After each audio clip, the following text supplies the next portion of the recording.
Bismillahirrahmanirrahim. Assalamu alaikum and welcome to Newsroom. I'm your host Umar Khalid. But today is the 6th of August 2025. These are the stories that we will be highlighting over the course of the show. We'll begin with the latest interview that our DG ISPR, Lieutenant General Ahmed Sharif Chaudhry Sahab, has given to The Economist, which is of course a British media journal. And in it he rubbishes rumours as far as the claimed or the desire for presidency of our Field Marshal Azim Munir Sahab is concerned. Also talks about the reaction that Pakistan will give if and when India tries to have any misadventure vis-a-vis Pakistan, as Pakistan showed after the Pahalgam Force Flag operation in Operation Bunyan Marsus. This and more will be part of our first story, in which we'll be highlighting Pakistan's strong resolve and its air superiority. Our second story concerns India's nefarious designs as far as Indian illegally occupied Jammu and Kashmir is concerned. The fact is that a lot of rumours are afloat within India that the Narendra Modi government wants to make Jammu a state while retaining Kashmir as a union council, and that is what is irking a lot of people, because it is trying to divide Jammu, Indian illegally occupied Jammu and Kashmir, into different regions. Also the people, this is a deliberate attempt in fact by India, as it has been since the past few decades. But will that reap any benefits for India is what we will discuss in our segment. Our third story concerns the genocide in Gaza, and of course there are many developments, but the developments unfortunately regard the deaths of people, those who are being killed while going for aid, those who are being killed mercilessly by the Israeli forces, the women, the children. To add to the misery is the lack of proper aid that is entering Gaza, and despite the pressure that is being put by different important countries, the aid is not reaching as it should. The aid is there, it's present outside. Even Pakistan has sent aid to Palestine, but the fact is that Israel is deliberately not allowing the aid to enter as it should.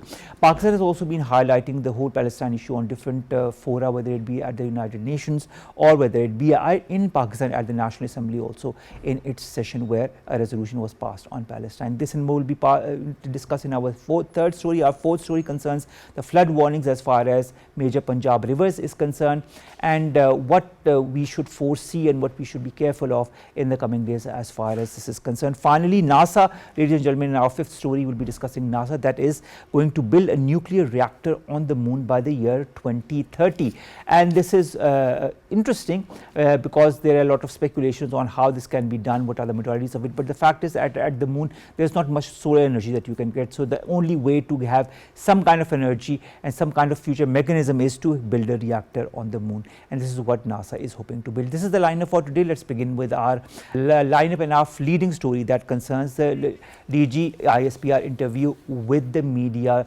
publication The Economist. We'll be discussing that with our guest, but after this short break. Stay tuned.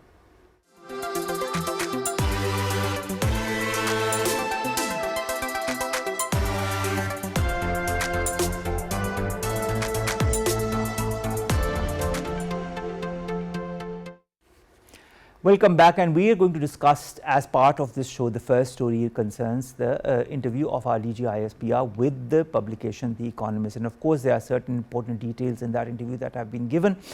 We've been joined in the studios to discuss more on that and more by Brigadier Masood Ali Khan Sahab, who is a defence analyst. He's right with us in the studios, and our second guest is Abdullah Khan, who is the managing director of PIX. He's also with us in the studios. Thank you very much to both of my guests. We'll begin with you, Masood Sahab. In this interview, the DG ISPR says speculations about the Field Marshal becoming the president are completely baseless. This is not the first time that this has come up, but this is the first time that the DG ISPR has officially given a rebuttal.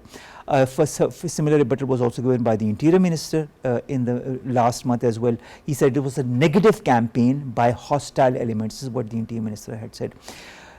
What kind of hostile elements would like to propagate such a rumor as far as the Field Marshal of Pakistan is concerned? Thank you very much, Umar. And this is a very important question. And first of all, as he rejected formally these baseless statements, misinformation, disinformation that Field Marshal Azim Munir would soon be taking over the presidency. And subsequently, as you set the the statement of the DG ISPR is in line with the statement made by the Prime Minister. He Yes. also rejected. And the Interior Minister, Yes, three Interior statements. Minister, even by then the statement made by the Irfan Siddiqui Saab, and he said that there is no such plans as far as the Nawaz Sharif is concerned and his party is concerned. So clarifications were made at different points, and last was the Interior Minister. He said there was no such proposal. He also rejected this. So basically, the aim is by the hostile agencies or the pseudo intellectuals, the YouTubers, mainly the Pakistanis living abroad, and the Indian mainstream media and social media. Basically, they started this propaganda of Field Marshal taking over as a president.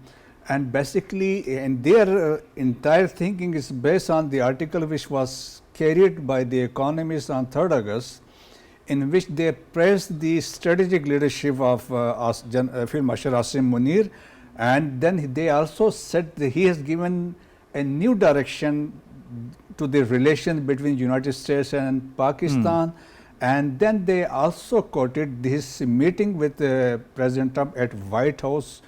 And so they said this has given a new indication of the US policy shift on the South Asia, Middle East is concerned. So that was the background, and subsequently this was separate by design intentionally by hostile agencies and others, YouTubers and pseudo intellectuals belonging to Pakistan.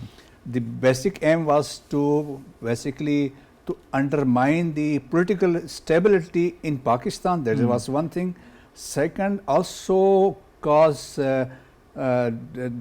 disharmony, the institutional harmony. When Pakistan is getting stable and stable with every passing day, economically, otherwise, its air superiority is quite evident after Operation Bunyan Marsoos, and this is where the hostile agencies. And at the same time, there was also an objective of inciting the public and creating a wedge between public and the army. So this was the factor for which the Indian frenzy media, they and the social media accounts, they propagated, they created this information, and this has not been categorically firmly rejected by the DG ISPR, being false, and on no grounds it carries any value. All right, Abdullah Khan Saab, the Interior Minister quoted our President Asif Aziz Zardari Saab, who also said, quote unquote, I know who is spreading these falsehoods and why they are doing so, and who stands to benefit from this propaganda. Who stands to benefit from this propaganda, Abdullah Khan Saab?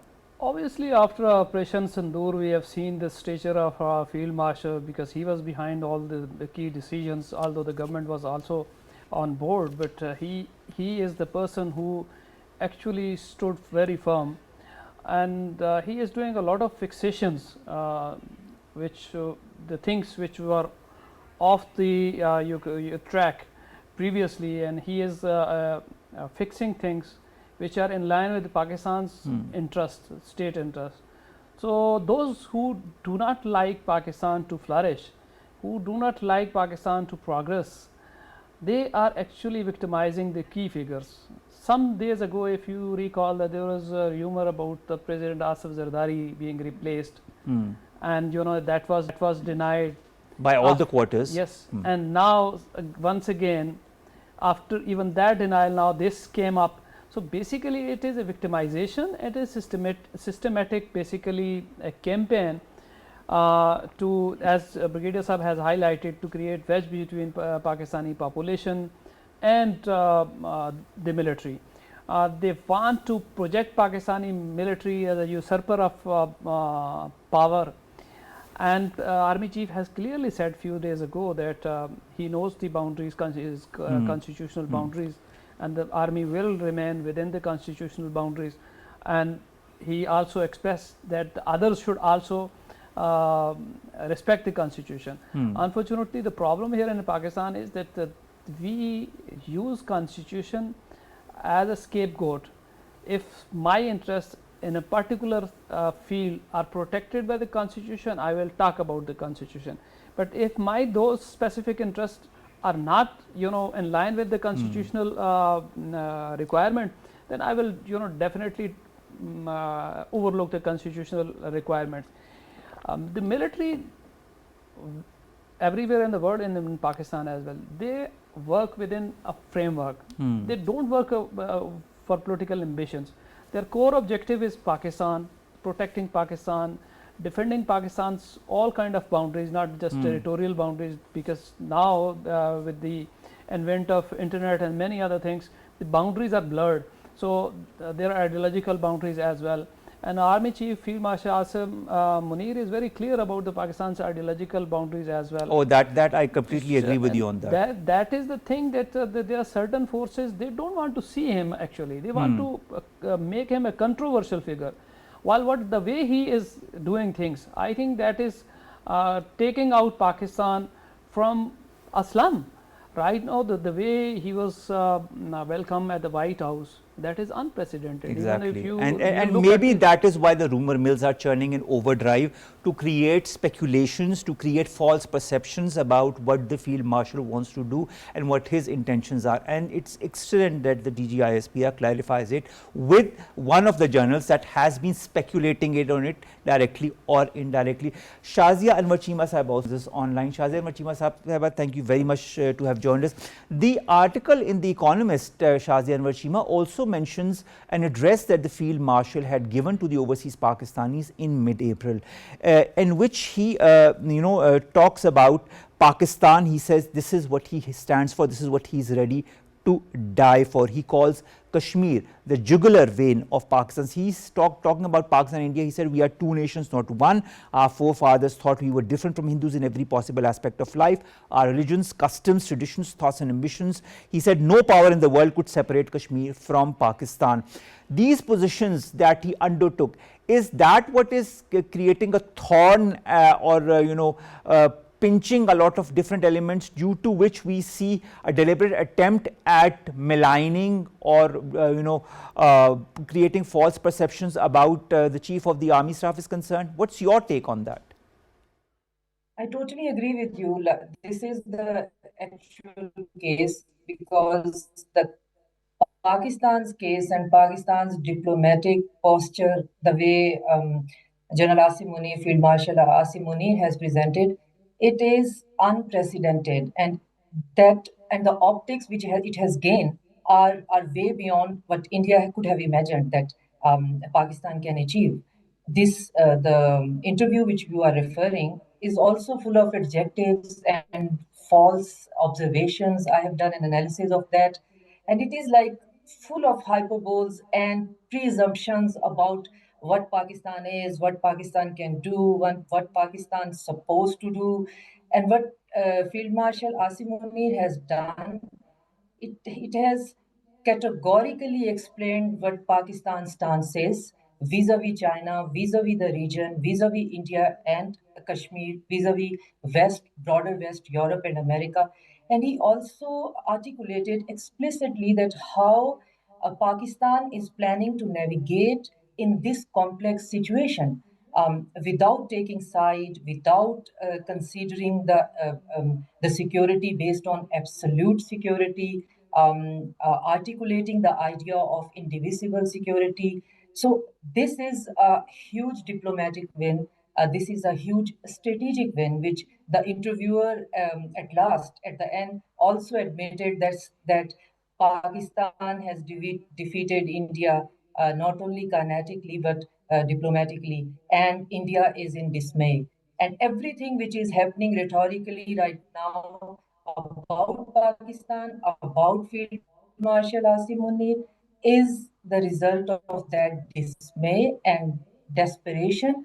And this is just sheer, utter desperation that every now and then you just hear these type of bizarre geopolitical impact, having even no political grounding, and using them and then trying to exploit them.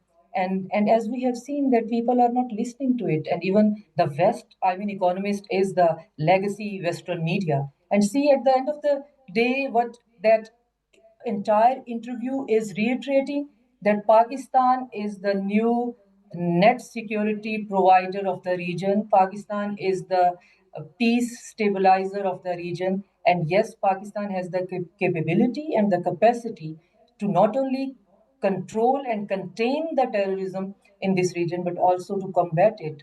And that's what we see. That's the desperation we see in the Indian media. Reactions such as these, that is why we see statements such as these, that is why we see rumor mills churning out such perceptions. Stay on with us, Shazia Anwar Sahiba, as we continue our conversation. Brigadier Masood Saab, net security provider, this is what she said, that the Economist articles proves that Pakistan has become a peace stabilizer also is one thing. I think that these are two very important terms. And in this context, I'd like to understand post Pahalgam, post Markai Haq and Bunyanu Marsoos. Now during this article with the Economist interview that was conducted of the DG ISPR, he is asked about Pakistan's response to any future Indian military action. He says, that, and I quote, that this time we will begin from the east of India. He said Pakistan will also start with deep strikes within India. He said India needs to understand that they can be hit anywhere. Has the message gotten across? Very interesting and certainly a message for India. In Marke Haq or Bunyan and Marsoos, we started from west to east. If you see when we launched Fatah 1, Fatah 2, now the concept is we will start from east to west. So they have, the Indians, they have twisted, they have presented this statement of DG ISPR that we are going to use the soil of Bangladesh. It's other way around. So if we say we will start from the east to west, it means we have the capability to start strikes from Arunachal Pradesh, Nagaland, Mizoram, Manipur, coming over to West Bengal, then to Bihar, then to Uttar Pradesh, Delhi, Haryana, Indian illegally occupied Jammu and Kashmir, Khalistan, down south in Rajasthan.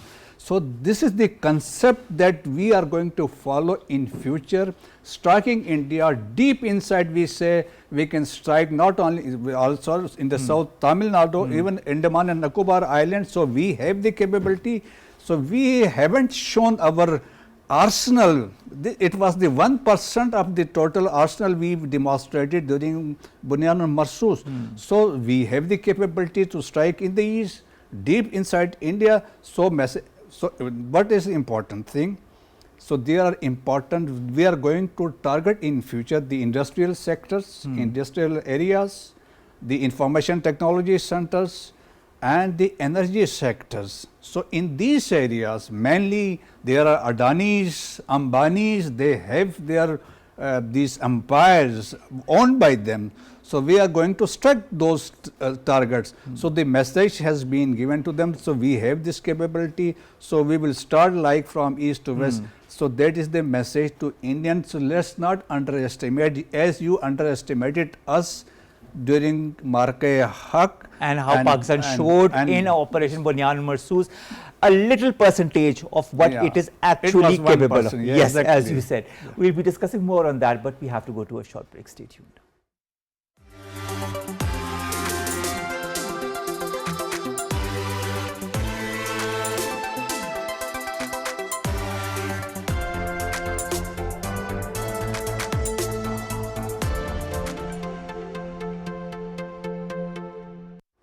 Welcome back, and of course we are discussing the interview that was given to The Economist by the DG ISPR, in which he highlighted different important issues that pertain to the field march and also Pakistan's strategic response.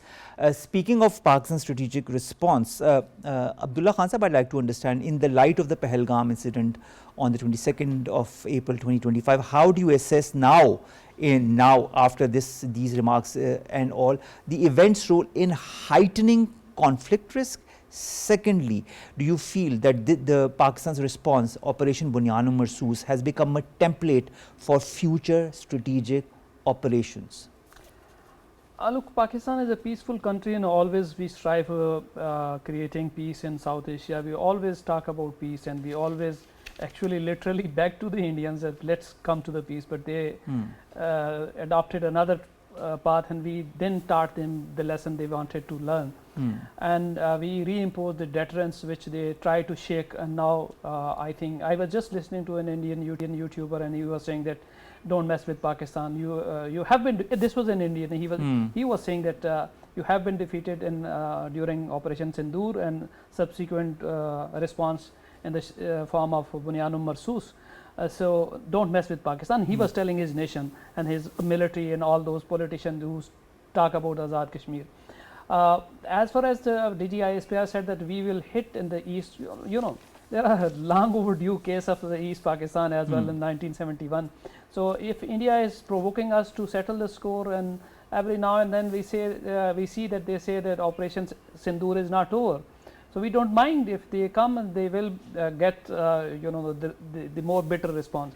I think what the Brigadier Sahab has said, that will be listened to by Adanis and Ambanis, and I fear that they may start divesting from India and taking away their you are literally threatening them that you are a legitimate target. And the way India is actually weaponizing water, which no sane country will do, no sane nation will do, but the way did, I think the response may be more bitter, and I think to some extent we have to teach them more. Although what I have realized after these 2 months, 3 months passed after Bunyanum Marsus, I think the sane voices in India now have realized that military confrontation with Pakistan is not a solution. Now they have understood that they have to come back to the negotiation table. For that, India needs a change internally, because ego of Modi is too high to come back on the table. I agree with you on that. That is something which I foresee that Modi may go sooner or later, and India. That is what BJP it's also indicating directly or indirectly, that Modi has reached a certain age and he is not doing things as he should, and maybe that those indications are coming from different quarters. For India's own sake, I think BJP is and Modi is not delivering, and they have to rethink that they should. The way they lost their stature internationally, nobody is standing with them. Not even a single country. Speaking of stature, I'd like to before we go to the next, because our next topic, ladies and gentlemen, is also on India, and particularly on Indian illegally occupied Jammu and Kashmir and the Modi's nefarious designs concerning Indian illegally occupied Jammu and Kashmir. But when we look at India's international standing now, especially in context to US, and just the recent announcement that the US President has increased the tariffs from 25% to 50%, will send shockwaves within India as well, and might let it think or reconsider its strategies for the region as well. What's your take on that, Brigadier Saab? $90 billion of trade with the US as far as India is concerned, and now that 50% of tariffs are imposed under the current situation, when India feels that it has a hegemonic superiority over other countries in the region, is it going to be some kind of reality check for them? Probably this is one of the serious setbacks in the recent days. We can say, as President Trump has already said, that he is going to impose another 20 penalty for economic activities with Russia getting oil and subsequently selling and getting profits. And this was the questions raised by President Trump. So the trade between India and America is $190 billion. I was wrong. Highest, $190 billion. So it will have serious implication. Their stock exchange will crash now. And certainly, and if you recall the first term of Trump, Modi went to America, he campaigned his election rally, participated in election rallies, etc. And he said, and I have a friend at White House. And subsequently, when these recent development, when they were caught by getting things from Russia, weapons, etc., oil and gas, etc. So they were won, and subsequently then playing double game, being part of Quad, then standing and at BRICS, trying to introduce a new currency, a new banking system, challenging the dollar at the same time. So that was also one of the serious consequences. Then Marke-e-Haq, Bunyanum Marsus. So the Americans, they hyphenated Pakistan with India. They understood now that they are not capable to face Chinese, but to talk of Pakistan, no. So that was the another thing. Then the meeting of Field Marshal with Trump. So that was the another one of the factors which Indians took very seriously, and they raised various questions that Trump is violating the protocol and he is meeting so and so, such and such thing. So it will have serious implication as far as Indian economy is concerned, because the Americans, they demanded their access to Indian agriculture and dairy farming, and the Indians, they basically they were resisting, because they don't want to, they said that we don't want to lose our voters, mostly 40% they are for the farmers. So it will have serious implication, and you will see soon in Lok Sabha, Rajya Sabha, the opposition, they will take Modi, and will not find any place to now hide. As you said, he's already been asked, he is 75, no, he should step down. The RSS head Mohan Bhagwat is already on record, he said just leave and let's give this premiership to a new person. So things are going out of hand. Most importantly, it is a coalition government. They don't have even a simple majority, 240 seats. The entire government depends on two regional parties, Telugu Desam of South India, Janata Dal of United of North India. Any party leaves, the government collapse. So this is the beginning of the end of Modi. All right. I think it's well said. I don't need to add anything to it. Shazia and Wachima Sahiba, let's come to Indian illegally occupied Jammu and Kashmir. Narendra Modi government's reported plan to restore statehood to Jammu while keeping the occupied Kashmir region as a union territory. In your point of view, doesn't it expose India's divide and rule policy in the held valley? It also exposed that India has no respect and value for the international law. India has no authority to divide a disputed territory between three countries, Pakistan, India, and China, into different portions and name them accordingly, like union territories, states, or whatever India wants. India, everything which we are witnessing today is the failure of the internal and domestic, or as well as the external politics of the BJP and Modi government. This is the right time for Jay Shankar to show us that those tough postures which he used to show on international forums, this is the right time to come out and explain and tell the words why they are doing this, what they are doing, why they have abrogated the 370, and after that they tried to take Chinese territory, a bit of Chinese territory, and add that territory into the union territory of Ladakh, and which China retaliated, of course, and considered that cartographic terrorism.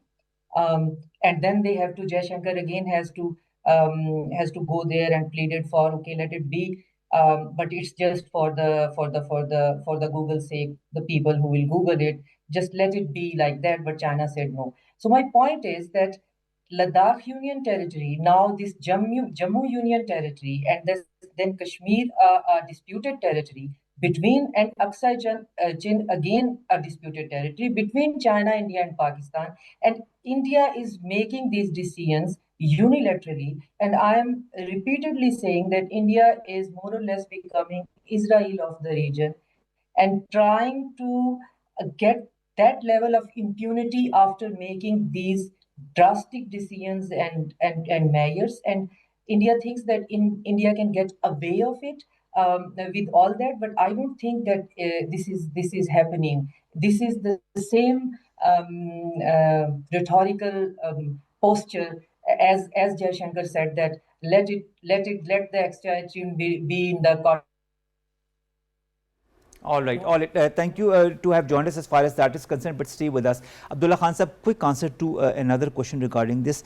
BJP's government's actions in the Indian Hill Valley, delimitation to reduce Muslim representation, granting domicile to non-Kashmiris, allowing outsiders to purchase land, diminishing the value of Urdu as a language, and closing the Waqf board and so on and so forth. And to add to that, the violations against the people in Kashmir, they're subduing their voices and all.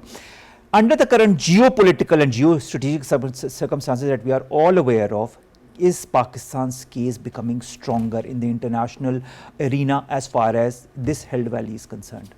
But sir, first of all, let me explain that Jammu was never a state. So saying that restoring the statehood of Jammu, I think it would be, we should say that they want to declare Jammu as a state, giving Jammu a state stature, and Kashmir as union territory as they did with the Ladakh. My point from day one is that whatever India has been doing since 1948, 47, 48, everything is illegal.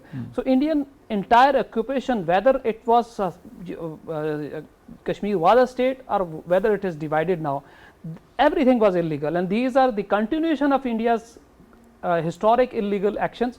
Now Modi or BJP have intensified them, and what they want to do is they want to implement Israeli model of changing demography of Kashmir. For that they have been doing this, because the Jammu and the massacre of 1948, Jammu massacre, the population tilted towards the Hindu majority. So now they want to separate Jammu and want to make it part of the India, which we will never accept. The Kashmiris will never accept. Even the people of Jammu, even those who are Hindu, they will not accept it, because this will damage their own identity. Some Hindu nationalists they are extremists. They are shouting, but majority of the Hindus of Jammu, Kathua and Doda, I know that they are opposed to this idea of dividing Kashmir or making Kashmir part of India. There will be opposition, and Pakistan's case, you said Pakistan's case was always strong, and it is getting stronger and stronger. And at the same time, we always have right to act at any point. For the time being, we are applying all the political means, diplomatic means, moral means, but we hold the right to act, because Jammu and Kashmir is a legitimate part of Pakistan, and Kashmir banega Pakistan is something which is inherited in our history, and Kashmir is actually part of Pakistan, which is illegally occupied by India. So we can act at any point. So that is something if India will do some investment, that will go down the track. All right. Nail, thank you very much for that point of view as well. Our next story concerns Gaza and the latest that is emanating from the valley. Of course, when you talk of latest, there's only negativity that we see with the number of deaths and the number of casualties that are happening and all. Shah's, I'd like to understand, 135 Palestinians, including 87 aid seekers, have been killed, 771 injured in Israeli attacks across Gaza in the past 24 hours. The count includes 5 people who have starved to death in the last 24 hours. 193 is the number of people who have starved to death, including children, including women. The total number of aid seekers killed since the 27th of May, when Israel introduced a new so-called distribution center in the form of GHF, has also reached 1,655. 11,800 have been injured. When and how, in your point of view, will this genocide end?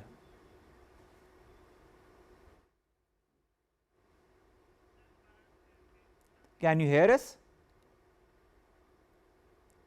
I think there's some issue with that. Thank you very much, Shazia Sahiba, to have joined us.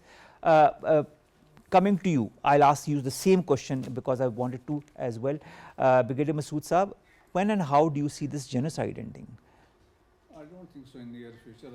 It is initially it was genocide. Now it is death by starvation. And international community we have seen statement, and still we can appreciate the Western countries, the public they are protesting, and President Trump has recently said he will endorse whatever Netanyahu says.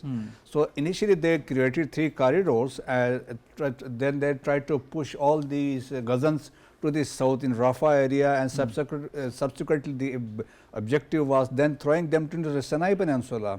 No, the latest is the Netanyahu government has decided to to take over entire Gaza. At the same time, they also decided to annex West Bank. So things are going in a in the wrong direction, and Steve Witkoff was there in a couple of days back, and he interacted with this with the Arabs and the Israeli leadership. But there is no end to these atrocities, the killing and etc. Probably still the key is with the United States, the President Trump, unless if as he takes serious actions, serious decisions, despite the fact he is making the statement, he is concerned about the death of the people because of the hunger, etc. But I don't see any feasible solution in the future, and probably it is up to the Muslim countries, mainly if we talk of Saudis, the Qataris, the UAE, Egyptians, the Turks, and of course the Pakistanis. They can play a positive role if they take drastic steps, if they make some drastic announcements. All right. No, entirely depends on them, but unfortunately I don't see anything happening in near future. Of course, and also when it comes to the GHF, around 35 international human rights experts have also said that the GHF needs to be dismantled, but whether it is dismantled or not is another question altogether.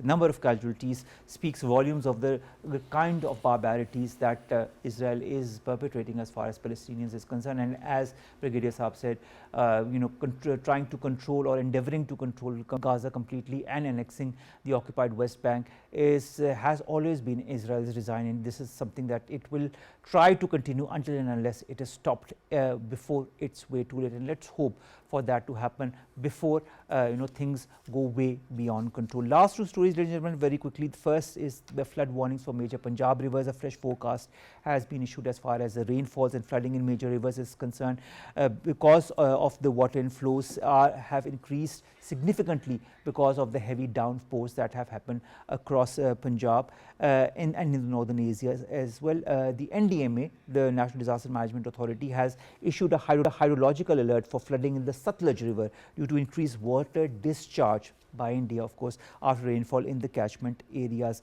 India is releasing from the Pong Dam that is built on the Beas River in Himachal Pradesh, and of course this is what is leading in part to it as well. The Indus River, as per the provincial PMD is concerned, is also in a low flood state at Tarbela, Guddu and Sakhar. The PMDA Director General Irfan Ali Kathia has also emphasized the need for all the relevant departments, including the local governments, to be on high alert. This is of course the sixth spell of monsoons, which is going to continue for a day more. Finally, ladies and gentlemen, NASA is going to build a nuclear reactor on the moon in the year 2030. This was announced, of course, by NASA. And why do they do so? Because the fact is that the moon does not have any access to sunlight as it is, and therefore there needs to be some kind of a mechanism to create energy if different countries across the world want to move in and want to have some kind of exploration mechanisms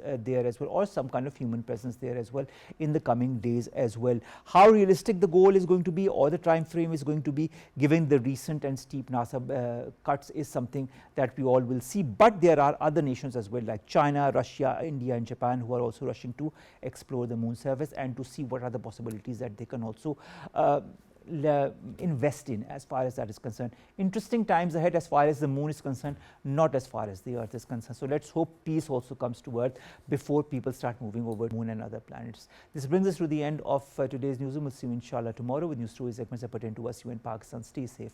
Allah Hafiz.